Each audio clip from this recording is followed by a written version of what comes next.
Oke teman-teman, saat ini kita coba bahas buku ini. Buku For Elementary School juga nih, grade 5, kelas 5. Coba kita lihat, ini berlaku pada tahun 2016. Oke, terus kita lihat, mungkin teman-teman ada yang kenal buku ini, tapi waktu itu saya ngajar pakai buku ini. Asik sih, banyak materi yang bisa dikembangkan di dalamnya. Kita di sini untuk chapter 1, ini kita disuruh untuk membaca secara komprehensif. Reading comprehension, yang membaca secara seksama gitu ya. Lihat. A. Text 1, teks pertama. Read the text below carefully. Bacalah teks di bawah ini dengan sangat hati-hati ya, dengan benar gitu ya. Kita lihat William Jones, ini judulnya. William Jones ini adalah nama orang. Oke, lihat. Dia berkata, "My family name is Jones and I live in America." Ya. Nama keluarga saya adalah Jones dan saya tinggal di Amerika. My first name is William. Nama depan saya adalah William, atau nama panggilan saya adalah William. I am 30 years old. Saya berumur 30 tahun. I take course in foreign university. Saya mengambil kursus atau saya kursus di universitas luar negeri. Kok bisa ya? Kok kursus sih? Oke. Terus I speak French. Saya berbicara French. Saya berbicara bahasa Prancis pretty well, dengan sangat baik, and a little Japanese, dan sedikit bahasa Jepang. Actually, my native language is English. Sebenarnya bahasa asli saya adalah bahasa Inggris. I have a sister and brother. Saya memiliki saudara perempuan dan saudara laki-laki. Berarti mereka ini 3. Satu kakaknya, satu saudara perempuan, satu saudara laki-laki. Berarti 3 orang mereka. My sister's name is Mary and my brother's name is Charles. Jadi nama saudara perempuannya itulah Mary dan nama saudara laki-lakinya adalah Charles. Mary is a nurse. Ya, jadi si Mary ini adalah seorang perawat. Mary is a nurse. She works in a hospital. Dia bekerja di sebuah rumah sakit. My brother is a university student. Dia adalah seorang mahasiswa di sebuah universitas. He is 20 years old. Dia berumur 20 tahun. He likes reading novels and usually goes to bookstore every weekend. Dia suka membaca novel dan biasanya apa? Biasanya pergi ke toko buku setiap akhir pekan. Oke, sekarang kita coba baca secara komprehensif. My family name is John and I live in America. Jadi dalam satu kalimat ini dia membahas 2 hal. Yang pertama adalah dia menjelaskan nama keluarganya. He describing his family name. And the second one, he telling us about where does he live. Dia memberitahukan kita di mana dia tinggal. Oke? Berarti dalam kalimat ini dia menceritakan 2 hal. Oke. My family name is Jones. Berarti dia menjelaskan nama di sini. Titik penjelasannya adalah nama. Maka karena yang dijelaskan adalah nama, maka di sini menggunakan to be. Ya, ada to be di sini. Is. And I live in America. Oke, kenapa di sini nggak ada to be is? Karena dia menjelaskan sesuatu yang dikerjakan. Nah, ini dia live. Oke. Berarti kalau ada kata kerja dalam kalimat itu tidak perlu lagi menggunakan to be. Nah, di sini kan dia menjelaskan nama atau kata benda. Maka karena yang dijelaskan itu adalah nama, maka dia harus menggunakan to be. Oke?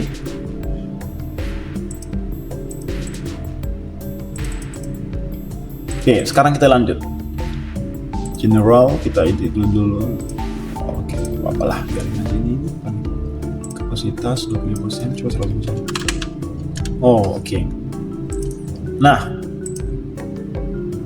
sekarang kita lihat ulang lagi, ini kayaknya agak masalah di sini. Kita ulang ya. Dia menjelaskan apa di sini? Nama, name ya. Makanya dia menggunakan to be. Kemudian, loh, kok ini sih?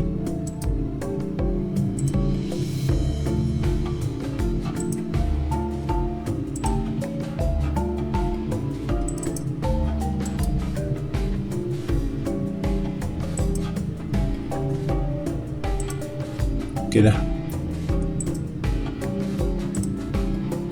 Oh ini.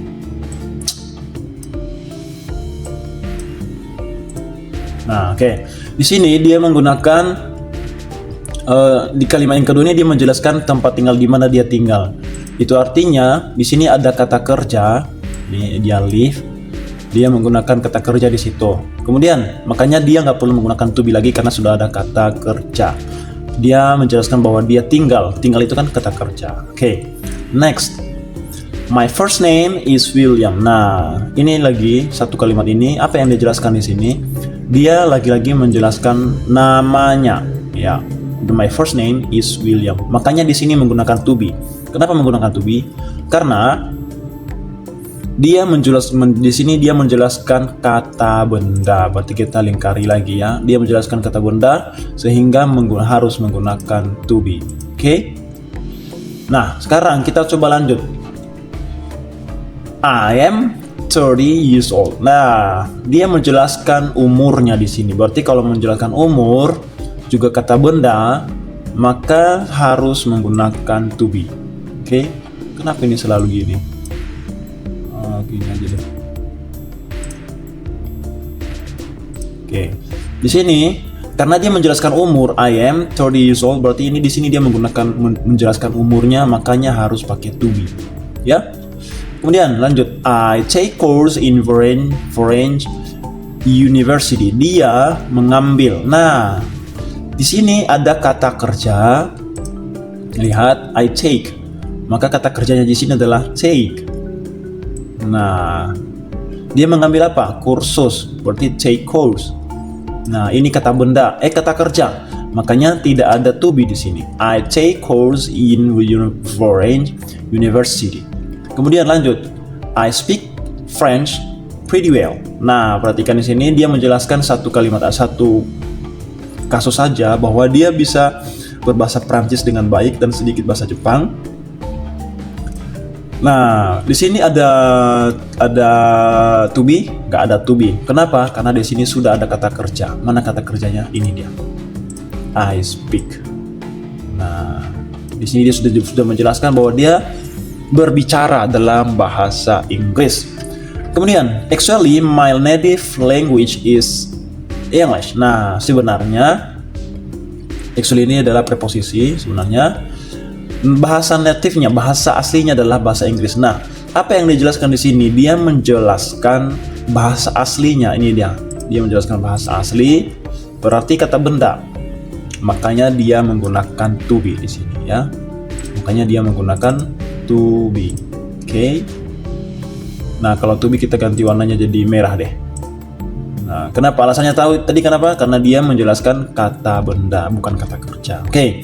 I have a sister and brother. I have a sister and a brother. Nah, di sini tidak ada is, tidak ada to be, tapi dia menggunakan kata have. Have artinya kata kepemilikan. Ya, kata ganti kepemilikan, berarti kita ganti warna biru aja deh. Nah, gini ya. Nggak perlu, apakah harusnya kan I am is have gitu. Itu salah ya. Kenapa? Karena have sudah mewakili semua, jadi nggak perlu lagi ada to be. I am have gitu, nggak ada ya. Tapi I have gitu aja. I have a sister and a brother. Oke, lanjut. My sister's name is Mary. Nah, di sini dia menjelaskan dua hal juga. Ini yang pertama, terus dia tambahi dengan preposisi, kemudian ini dia yang kedua. Nah, coba perhatikan. Di sini ada to be. Nih. Kenapa dia memakai to be di sini? Jawabannya karena di sini yang dia jelaskan adalah nama. Ini dia nama. Maka nama itu kan kata benda. Termasuk kata benda. Ya, jadi my sister's name is Mary. Makanya di sini karena di sini nggak ada kata kerja, maka maksudnya dia tidak menjelaskan kata kerja dari si Mary, tapi dia menjelaskan nama dari si Mary, maka harus menggunakan to be. Sama, my brother's name is Charles. Makanya di sini juga menggunakan to be. Kenapa harus to be? Ya karena yang dijelaskan adalah nama dari si Charles, bukan apa yang dilakukan oleh si Charles gitu ya. Kemudian Mary is a nurse. Nah, dia menjelaskan bahwa pekerjaan, bukan pekerjaan, apa namanya tuh? profesi ya, bukan pekerjaan ya, tapi profesi. Pekerjaan sih, bukan kerja tapi profesi. Nah, kalau masih menggunakan profesi, maka masih tetap harus menggunakan to be ya. Nanti kita bahas pada video berikutnya apa bedanya pekerjaan dengan kerja. Jadi di sini dia memang menjelaskan profesi, tapi dia tidak menjelaskan bahwa si Mary itu mengerjakan sesuatu, tidak. Tapi dia menjelaskan bahwa si Mary ini adalah seorang perawat, gitu ya. Jadi masih bukan tidak menjelaskan kerjaan, tapi menjelaskan status atau profesi. Lanjut, she works in a hospital. Nah, di sini kenapa di sini tidak ada lagi pakai to be? Kenapa bukan she is works? Harusnya kayak gitu kan, tapi ternyata tidak. Dia menggunakan she works in a hospital. Dia bekerja di sebuah hospital atau rumah sakit. Nah, kenapa di sini tidak ada to be? Karena sudah ada kata kerja di sini. Ya. Karena di sini sudah ada kata kerja. Oke? Dia bekerja di sebuah rumah sakit. Nah, di sini tadi dia adalah seorang perawat. Nah, dia tidak menjelaskan bahwa si Mary sedang mengerjakan sesuatu, tapi dia menjelaskan bahwa si Mary adalah seorang perawat. Itu profesinya aja. Nah, di sini dia menjelaskan bahwa si Mary mengerjakan sesuatu di hospital itu. Makanya dia tidak perlu menggunakan is, tapi dia menggunakan kata kerja. Oke. My brother is a university student. Nah, yang sama. Dia menggunakan is. Kenapa? Karena dia menjelaskan kegiatan atau aktivitas ya dari kalimat ini. Dia tidak menjelaskan apa yang dilakukan, tapi dia hanya menjelaskan apa aktivitas kesehariannya, keadaannya, ya, statusnya, gitu. Status dari brothernya tadi, si Charles. He is 20 years old. Sama. Dia masih menjelaskan keadaan atau umur dari si Charles tadi, bahwa dia berumur 20 tahun. He likes reading novel. Nah, and ada beberapa kata di sini, ada satu. He usually goes to the bookstore every weekend. Nah, dia ada dua kasus yang dia jelaskan. Yang pertama, dia menjelaskan bahwa dia suka. Nah, dia suka membaca novel. Kenapa di sini nggak pakai to be lagi? Karena sudah ada kata likes. Likes ini kata kerja, ya, atau kesukaan gitu ya. Makanya nggak perlu pakai is. Di sini kalau dalam bahasa Inggris tuh nggak boleh double. Kalau pakai likes maka nggak perlu pakai to be lagi, gitu ya. Oke. And he usually goes to the bookstore every weekend. Dan dia selalu pergi ke toko buku setiap akhir pekan. Oke, seperti itu kira-kira cara penjelasannya. Belum lagi nanti kalau kita bahas ini mencari kata kerja, mencari kata kerja sudah semua, kata benda sudah semua. Oke. Nah, itulah yang dimaksud dengan reading comprehension, ya, membaca dengan sangat komprehensi, menentukan apa yang dia bahas, apakah dia membahas tentang kata benda, apakah dia menjelaskan pekerjaan, atau dia menjelaskan bahwa sesuatu itu sedang melakukan sesuatu kayak ini tadi, gitu. Nah, sampai di sini dulu pertemuan kita. Nanti kita bisa bahas ini di video berikutnya. Dadah.